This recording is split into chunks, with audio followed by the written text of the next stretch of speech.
what healing from childhood trauma actually looks like. Let's talk about what that really takes.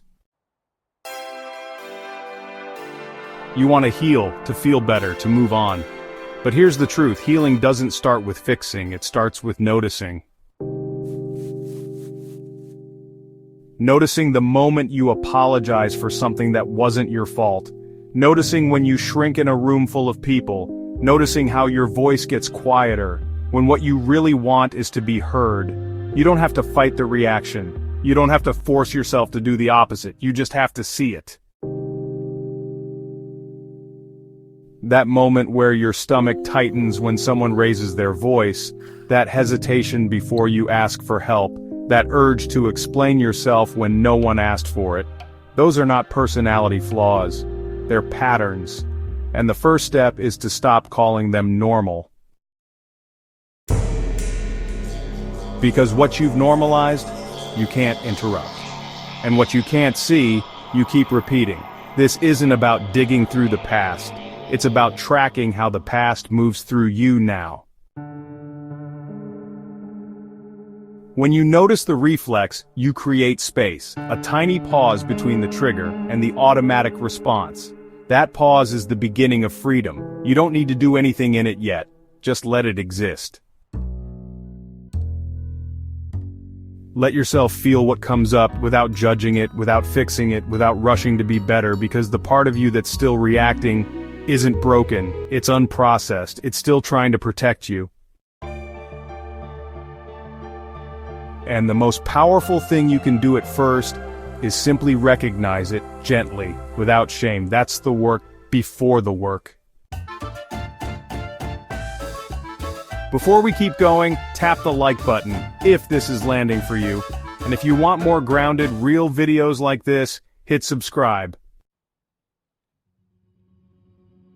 Most people think healing means being different, more confident, more assertive, more calm. But healing doesn't look like a new personality. It looks like a pause. You're in the middle of a conversation. Someone says something sharp. The old version of you would shrink, apologize, make it your fault, but this time, you catch it. Your chest still tightens, your heart still jumps, but you notice it. You don't say anything yet, you just breathe. That moment where you don't default, that's a win. You didn't fix it, you didn't get over it, you just didn't abandon yourself right away. That's healing. Or you're writing an email, you read it back and see 5 lines explaining why you're asking for something simple. You pause, delete 3 of them, leave the ask clean, direct. Your hands still shake a little, but you send it. That's healing. It's not confidence, it's not comfort, it's interruption. You interrupt the pattern that's been running your life for years. And that interruption doesn't feel good at first. It feels wrong. It feels unsafe. Because for so long, your safety came from disappearing. Now you're doing the opposite. You're staying. In the moment, inside your body, inside your truth. Inside. That's what healing actually looks like.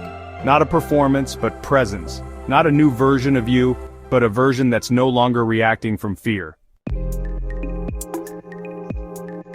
You're with someone you care about, and you feel the urge to check in. Are you mad at me? Did I say something wrong? That old reflex kicks in, the one that assumes silence means danger. Distance means rejection, but this time, you don't ask. You feel the discomfort rise in your chest, the old panic that tells you to fix it, to smooth it, to make sure everything's okay. But you let it sit, not because you're sure everything is okay, but because you're practicing trust, not just in them, but in yourself. You remind yourself, not all quiet is a threat, not all distance is abandonment. That's healing, not because the fear is gone, but because you didn't hand your piece to it. Or maybe you're at home, and you're tired, but you still feel like you should do more. Tidy up. Respond to that message. Prove you're useful. And this time, You let it wait. You rest, even though the guilt buzzes in your head, even though it feels undeserved. You sit in the discomfort of rest until it passes. That's healing. It's not glamorous, it's not instant, but it's honest. It's the slow, quiet decision to live like you're already enough, even when it still feels like a lie. Because that's what healing really is. Practicing safety in the moments that used to feel dangerous. You start to notice it in small ways. You speak up without rehearsing it in your head first. You ask for what you need, even if your voice shakes. You stop apologizing for taking up space. And when someone disappoints you, you don't collapse inward. You stay present. That's healing. Not because life gets easier, but because you stop abandoning yourself when it gets hard. You begin to feel it in your body, that moment of stillness, where you're not bracing for something, where your nervous system isn't negotiating safety with the room. It's not constant, it's not perfect, but it happens more and more. And eventually, you realize you've become someone your younger self wouldn't even recognize. Not because you've hardened, but because you finally feel safe enough to be soft. That's what healing from childhood trauma actually looks like. Not an Instagram quote, not a sudden breakthrough, but 100 small moments where you do the opposite of what kept you safe, and survive it.